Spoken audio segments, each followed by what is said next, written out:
Hello বন্ধুরা, welcome to our channel food cravings Kolkata. তো আজকের ভিডিওতে আমরা বেরোচ্ছি কুইন অফ হিলস দার্জিলিংয়ের বিভিন্ন ভিউ পয়েন্টগুলো দেখতে। তো আজ সারাদিনে আমরা কোথায় যাচ্ছি, কি করছি, কোন কোন জায়গাগুলো ভিজিট করছি সব কিছুই তোমাদের সাথে শেয়ার করব। পুরো ভিডিওটা দেখতে থাকো। আর আগের দিন তোমাদের যে হোটেল রুমটা দেখিয়েছিলাম, সেই হোটেলের কিছু প্রবলেম থাকার কারণে আমাদের হোটেলটা চেঞ্জ করতে হয়। তো এখন আমরা যে হোটেলটায় আছি সেই হোটেলটার নাম হোটেল ক্যাপিটাল, যার ভিউটা কিন্তু খুব সুন্দর। তো ভিডিও শুরু করার আগে তোমাদের আগে রুমের ভিউটা একবার দেখাবো, যেটা দিয়ে আগেরবার ভিডিওটা শেষ করেছিলাম। তো পুরো ভিডিওটা শেষ অবধি দেখতে থাকো, আজকে অনেক কিছু দেখাবো। তো এটা হলো আমাদের রুমের ব্যালকনি থেকে দার্জিলিংয়ের ভিউ। একদম সকালের টাইমে খুব একটা বেশি দেরি না করে আমরা সকাল সকালই বেরিয়ে পড়ি ম্যাল রোডের উদ্দেশ্যে।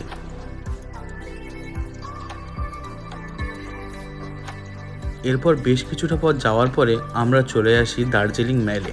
আর এখান থেকে তোমাদের দার্জিলিং ম্যালের ভিউটা একবার দেখিয়ে দিই।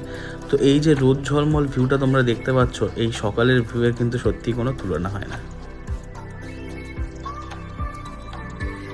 তো আজকে সারাদিন দার্জিলিং ঘোরার প্ল্যান তো ছিলই, কিন্তু আমরা ঘোরার শুরুটা যেখান দিয়ে করছি সেটা হলো মহাকাল মন্দির।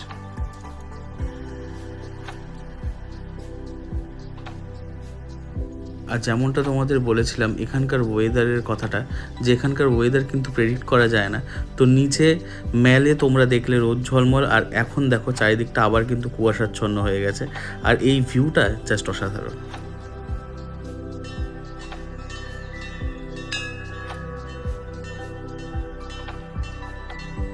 তো চলো এবার মন্দিরের ভিতরের ভিউটা তোমাদের একবার দেখাই।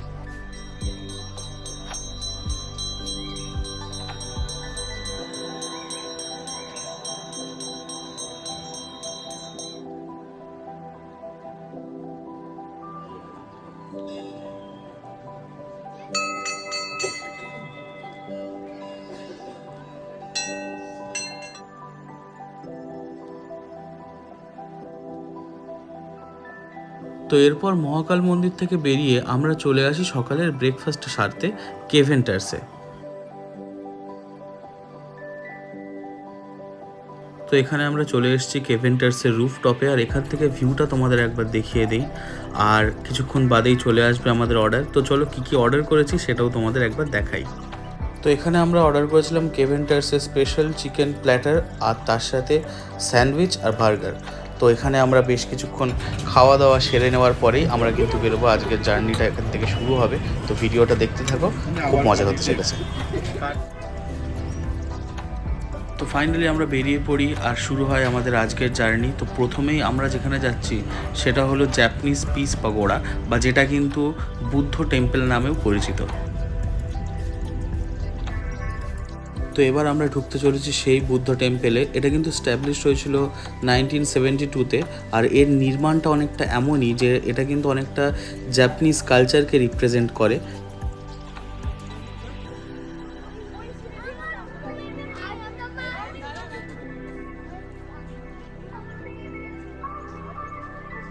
আর এই হলো সেই সিঁড়ি, যেখান থেকে উঠে কিন্তু মেন তোমরা যে মূর্তিটা, যে বুদ্ধ মূর্তি, যেটা গোল্ডেন মূর্তিটা, সেটা কিন্তু তোমরা এখান থেকেই দেখতে পারবে। তো চলো সেটা একটা ক্লোজ ভিউ তোমাদের দেখাই।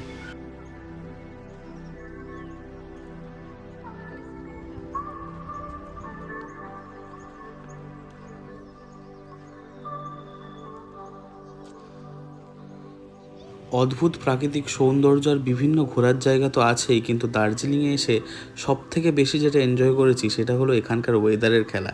কিছুক্ষণ আগের যে ওয়েদার দেখলে আর এখনকার যে ওয়েদারটা তোমরা দেখতে পাচ্ছ, দুটোর মধ্যে পার্থক্যটা তোমরাই ভালো বুঝতে পারবে। এরপর আর বেশি দেরি না করে আমরা বেরিয়ে পড়ি আমাদের নেক্সট ডেস্টিনেশন বুদ্ধিস্ট মনেস্ট্রির দিকে।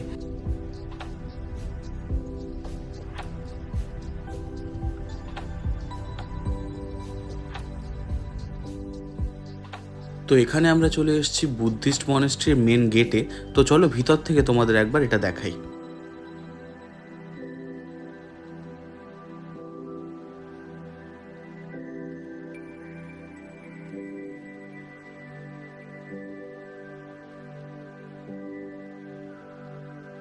তো এটা হলো বুদ্ধিস্ট মনেস্ট্রি, যার ভিতরটা তো তোমাদের দেখাবোই, কিন্তু ভিতরে ঢোকানোর আগে এটা দেখি যে এর উল্টো দিকে কিন্তু অনেকগুলো ছোট দোকান তোমরা দেখতে পারবে, যেখানে কিন্তু অনেক কিছু বিক্রি হচ্ছিল। আর এটা হচ্ছে বুদ্ধিস্ট মনেস্ট্রির ভিতরে, এখানেও দেখবে ঢোকার মুখে একটা ছোট দোকান আছে যেখানে বিভিন্ন জিনিস বিক্রি হচ্ছে। আর আমরা যে সময়টায় গেছিলাম সেই সময় ওখানে ভিতরে কাজবাজ চলার কারণে এই বাঁশগুলো তোমরা দেখতে পাচ্ছ, এখানে আসলে ভিতরে অনেক কাজ চলছে। আর তবুও যতটা দেখানোর সময় তোমাদের দেখাই, সামনে তোমরা দেখতে পারবে বড় বুদ্ধ মূর্তি, এছাড়া অনেক লাফিং বুদ্ধ এবং অনেক স্ট্যাচু সেখানে আছে। এছাড়া যেটা মেনলি সবার দৃষ্টি আকর্ষণ করে সেটা হলো এখানকার ওয়াল আর্টগুলো। এখানকার প্রত্যেকটা দেওয়ালে যে ছবি তোমরা দেখতে পারবে সেগুলো কিন্তু বুদ্ধিস্ট কালচারকে রিপ্রেজেন্ট করে। সব মিলিয়ে এখানকার যে অ্যাম্বিয়েন্স সেটা কিন্তু একদমই অন্যরকম।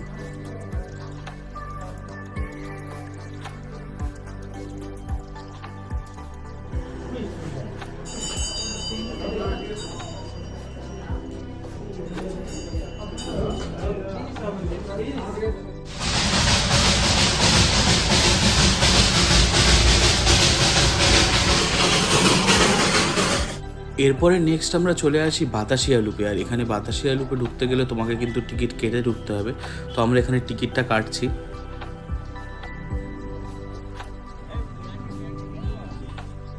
তো আমরা ঢুকে পড়েছি বাতাসিয়া লুপে। তো চারিদিকে ফুল, বাগান, প্রকৃতি সব কিছু তো ছিলই, কিন্তু এই কালো মেঘলা ওয়েদার আর এই চারিদিকে কুয়াশাচ্ছন্ন পরিস্থিতিটা যেন এই বাতাসিয়া লুপের সৌন্দর্যটা অনেক গুণে বাড়িয়ে দিয়েছিল।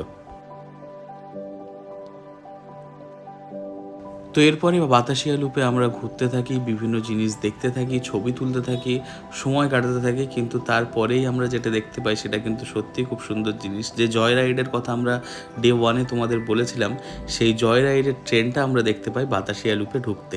তো চলো তোমাদের সেটা একবার দেখাই।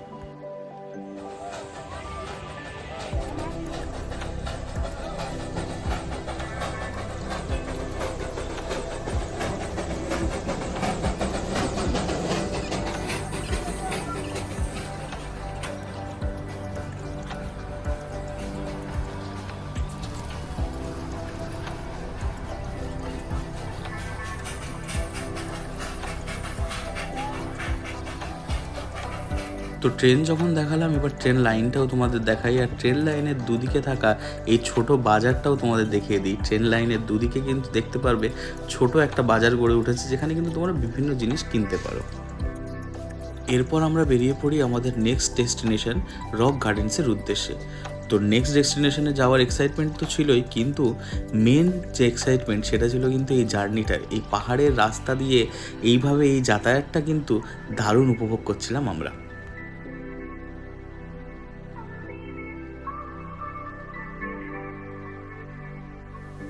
তো ফাইনালি চলে আসি আমরা রক গার্ডেন্সে। আর আমরা যে সময় রক গার্ডেন্সে ঢুকি সেখানে টিপ টিপ করে বৃষ্টিও শুরু হয়ে যায়। তো চলো তোমাদের ভিতর থেকে রক গার্ডেন্সটা একবার দেখাই, এখানকার প্রাকৃতিক সৌন্দর্য আর মেনলি এখানকার ঝর্ণাগুলো যেগুলো কিন্তু অদ্ভুত সুন্দর, সেগুলো তোমাদের একবার দেখাই।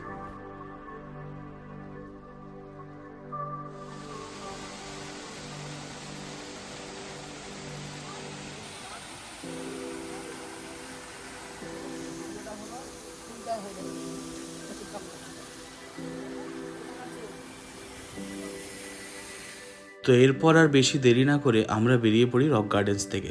নেক্সট ডেস্টিনেশনে যাওয়ার কথা ছিল আমাদের জুতে, কিন্তু তার আগে আমাদের যেতে হবে দার্জিলিং মেলে। তো বেশি সময় নষ্ট না করে সময় থাকতেই আমরা বেরিয়ে পড়ি।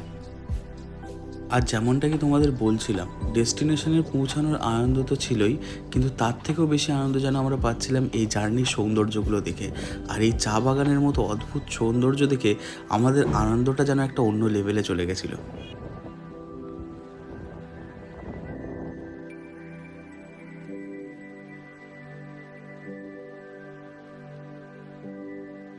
তো এরপর আমরা চলে আসি দার্জিলিং মেলে। আর এখানে এসে আমরা সবার আগে যেখানে আসি সেটা হচ্ছে গোল্ডেন টিপস, যেটা কিন্তু এখানে যারা এসছো তারা জানো এখানকার খুব ফেমাস একটা চায়ের দোকান। আর এখানে ভ্যারাইটিস অফ চা পাওয়া যায়, এত রকমের চা যে থাকতে পারে সেটা এখানে এসে না এলে কিন্তু আমি বুঝতে পারতাম না। আর বিভিন্ন দামের বিভিন্ন কোয়ালিটির চা তোমরা কিন্তু এখানে পাবে। আর দার্জিলিং মানে মেনলি এখানে কিন্তু চায়ের জন্য দার্জিলিং খুবই বিখ্যাত, এটা সবাই জানো। তো তো চলো তোমাদের আগে সেটা দেখাই যে এখানে এই যে কৌটোগুলো তোমরা দেখতে পাচ্ছ এগুলো কিন্তু ভ্যারাইটিস অফ টি। আর এখানে কিন্তু প্রায় কত রকমের যে চা আছে সেটা বলে বোঝানো সম্ভব নয়। এত ধরনের চা যে থাকতে পারে সেটা দার্জিলিং এসেই আমি জানতে পারলাম। তো এরপরে গোল্ডেন টিপস থেকে বাড়ির জন্য বেশ কিছু চা নিয়ে আমরা হাঁটা শুরু করি। আমরা ঠিক করি যে দার্জিলিং ম্যাল থেকে জু অবধি আমরা পায়ে হেঁটেই যাব, আর সেই জুয়ের উদ্দেশ্যেই আমরা হাঁটা শুরু করি।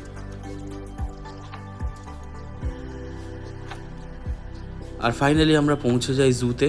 তো বেশি দেরি না করে চলো জুয়ের ভিতর থেকে তোমাদের জুটাকে দেখাই। তো এটা হলো জুয়ের ম্যাপ, আর এখান থেকে আমরা যাব জুয়ের ভিতরে।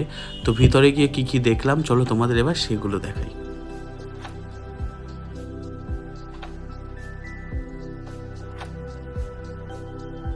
তো সবার প্রথমে আমরা যেটা দেখতে পাই সেটা হলো হিমালয়ান তার।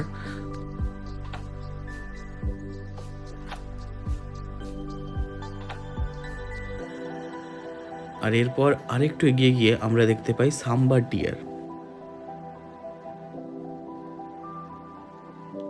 আর এরপর আমরা দেখতে পাই ইয়াক, যেটা কিন্তু সাইজে অনেকটাই বড় ছিল। এখান থেকে কতটা বোঝাতে পারবো আমি জানি না, কিন্তু এটা কিন্তু সাইজটা হিউজ ছিল। আর এরপর হাঁটতে হাঁটতে আমরা চলে আসি হিমালয়ান পর্বত আরোহণ সংস্থায়, যেটা কিন্তু এখানকার অ্যাডভেঞ্চার পার্কও তোমরা বলতে পারো। এখানে কিন্তু বিভিন্ন ধরনের অ্যাক্টিভিটি করানো হয়, তোমরা যেমন দেখতে পাচ্ছ। তো কী কী অ্যাক্টিভিটি করানো হয় চলো তোমাদের সেগুলো একবার দেখাই।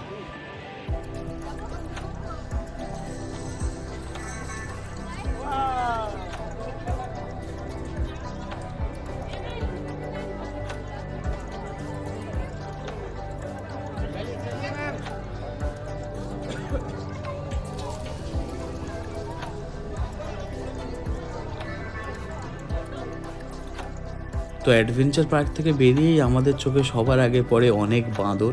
তো চলো তোমাদের সেগুলো একবার দেখাই।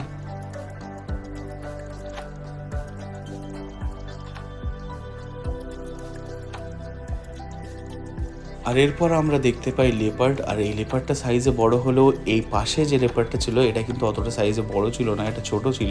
কিন্তু লেপার্ডগুলোকে এত কাছ থেকে দেখে কিন্তু বেশ দারুণ লাগছিল। নেক্সট আমরা দেখতে পারি উলফ। আর এই উলফটা কিন্তু ঘরের থেকে মুখ বাড়িয়েই ছিল, যার জন্য আমরা একে ভালোভাবেই দেখতে পারি। আর এরপরেই আমাদের চোখের সামনে চলে আসে এই বড় রয়্যাল বেঙ্গল টাইগার, যার সাইজটা তোমরা একবার দেখে নিতে পারো।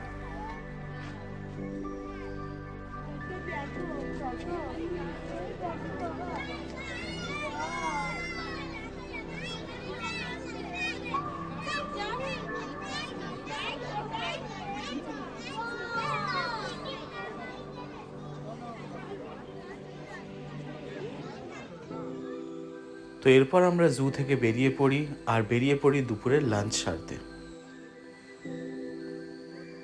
তো লাঞ্চ সারতে আমরা চলে আসি এখানকার খুবই ফেমাস একটা তিব্বেতিয়ান রেস্টুরেন্টে, যার নাম কুঙ্গা। তো চলো ভিতর থেকে কুঙ্গার অ্যাম্বিয়েন্সটা তোমাদের একবার দেখাই।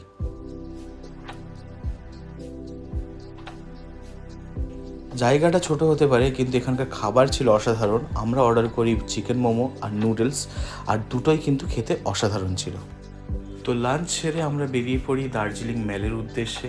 আর যাওয়ার পথে আমাদের চোখে পড়ে একজন, যিনি কিন্তু এখানকার লোকাল ল্যাঙ্গুয়েজে গান করছিলেন। তো চলো তোমাদের তার গান একবার শোনাই।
এরপর আমরা আবার চলে এলাম দার্জিলিং ম্যালে কিছুটা সময় কাটাতে। আর এই বৃষ্টি ভেজা দার্জিলিং ম্যালের সৌন্দর্য দেখতে দেখতে কখন যে বিকেল হয়ে গেছিল বুঝতেই পারিনি।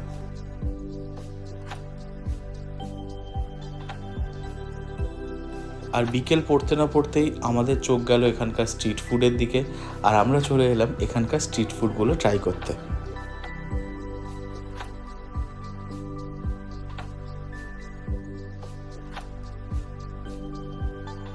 এরপরে সন্ধে গড়াতেই দার্জিলিং ম্যাল থেকে বেরিয়ে আমরা এগোতে থাকলাম এখানকার খুবই ফেমাস হোপ গ্লিনারিসের দিকে। আর সামনের ভিড়টা তোমরা দেখতে পাচ্ছ কতটা।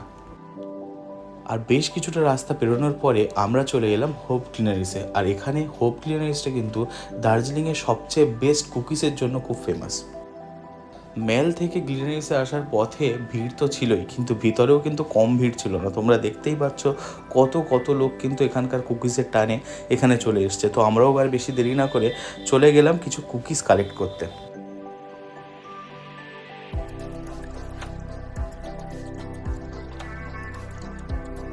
তো কুকিজ তো আমরা কালেক্ট করে নিলাম, এবার পালা ভিড়ের মধ্যে লাইনে দাঁড়িয়ে বিলিংয়ের। আর ভিড়টা তোমরা জাস্ট দেখো। তো কুকিজ নেওয়া কমপ্লিট বাড়ির জন্য, কিন্তু তারপরেও আমরা একটা ব্রেড নিয়েছিলাম যেটা কিন্তু আমরা এখানে ট্রাই করতাম। আর ভিতরের এখানকার সিটিংটাও তোমাদের দেখাতাম। তো এটা হচ্ছে গ্লিনারিসের মধ্যে সিটিং, আর এই হচ্ছে আমাদের বাড়ির জন্য নেওয়া কুকিজ। আর আমরা এখন ট্রাই করতে চলেছি এইটা। আর গ্লিনারিস যে কেন এত ফেমাস তা কিন্তু এটা ট্রাই করে আমি বেশ ভালোই বুঝতে পারলাম। এরপরে ডিনার সাথে আমরা চলে এলাম এখানকার ফেমাস বাঙালি রেস্টুরেন্ট মহাকালে। আর এখানেও আমাদের কিন্তু লাইন দিতে হলো। আর ফাইনালি একটু ওয়েট করার পরে চলে এলো আমাদের রাতের ডিনার। আমরা ডিনারে অর্ডার করেছিলাম চিলি চিকেন, কুলচা আর ফ্রাইড রাইস।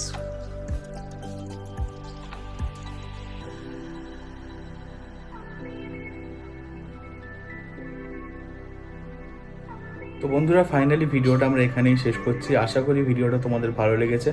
যদি ভালো লেগে থাকে তাহলে চ্যানেলটাকে অবশ্যই সাবস্ক্রাইব করো, ভিডিওটাকে লাইক করো, কমেন্ট করো, আর কেমন হয়েছে অবশ্যই জানিও। দেখা হবে আবার কোনো একটা ব্লগে।